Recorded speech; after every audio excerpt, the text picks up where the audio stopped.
Ça sera un groupe électrique, le groupe D, parce que je mise une pièce sur le Bénin. C'est un collectif. À sa tête, Gernot Rohr, qui est un entraîneur expérimenté. Et puis l'un des attaquants qui est sous-coté également en Afrique, c'est Steve Mounier, qui pour moi est l'un des meilleurs attaquants, en tout cas les meilleurs avant-centres d'Afrique, même s'il peine un tout petit peu à prendre son envol. Il est en fin de carrière, il ne faut pas se mentir aussi. Et donc il sera opposé à une équipe du Sénégal qui marche sur l'eau, même s'il y a quelques difficultés au niveau de la fédération. Mais ça reste le Sénégal, les Lions de la Teranga avec Sadio Mané et un collectif également qui a fait montre de tout son talent lors des éliminatoires. Je vois cette équipe sénégalaise là aller un peu plus loin, même si encore pour le faire, il va falloir calmer les choses au niveau de la fédération où il y a énormément de problèmes depuis la récente élection.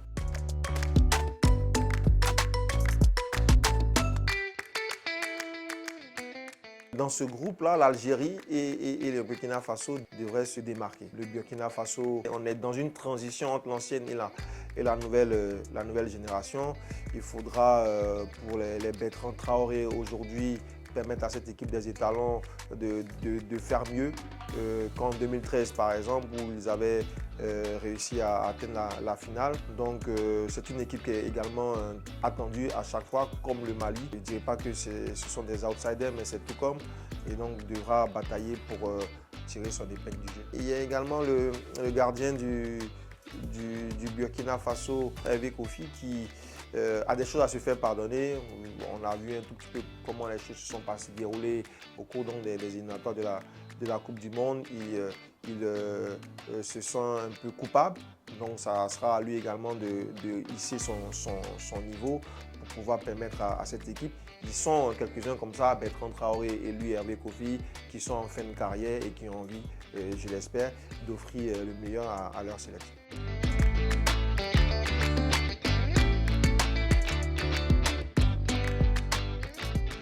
C'est le groupe de la mort parce qu'on a beau discuter sur le talent, le niveau du Gabon, ça reste une équipe intéressante avec des joueurs expérimentés parce que pour aller gagner une CAN, pour aller très loin dans une compétition, c'est vrai qu'on a besoin de jeunesse, mais également de joueurs expérimentés qui connaissent la compétition et des joueurs tels que Pierre-Emerick Aubameyang, Mario Lemina ou Denis Bouanga pourraient aider cette équipe-là, pourquoi pas aller au-delà de ses espérances, même si ça sera compliqué parce que dans le groupe, il y a la Côte d'Ivoire, championne d'Afrique, qui a déjà tenu une tête à cette équipe gabonaise, là, que ce soit au match aller, c'était l'éliminatoire de la Coupe du Monde, battu difficilement les Gabonais à Korogo 1-0 et aller arracher le point du nul.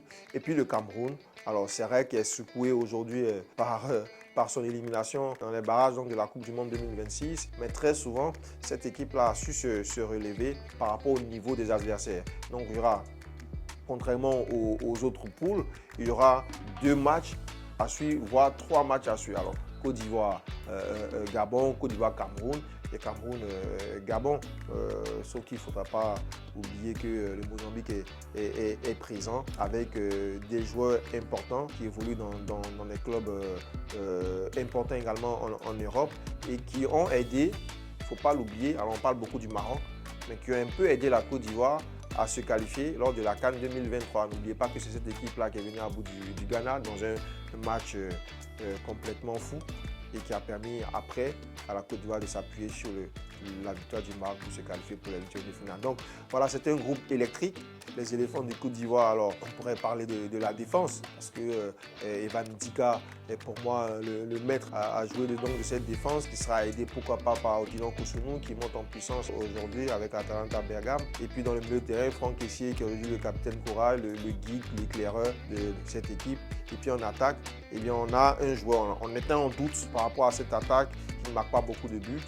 Sébastien Haller, Zakito Ouma qui ont baissé un tout petit peu. Mais on a quelques pépites tels que Yann Dumondé ou derrière, juste derrière, un joueur tel que Christinao qui peut pourquoi pas éclairer le jeu des éléphants et briser pour une fois la malédiction du vainqueur de la CAN qui dure depuis 2010.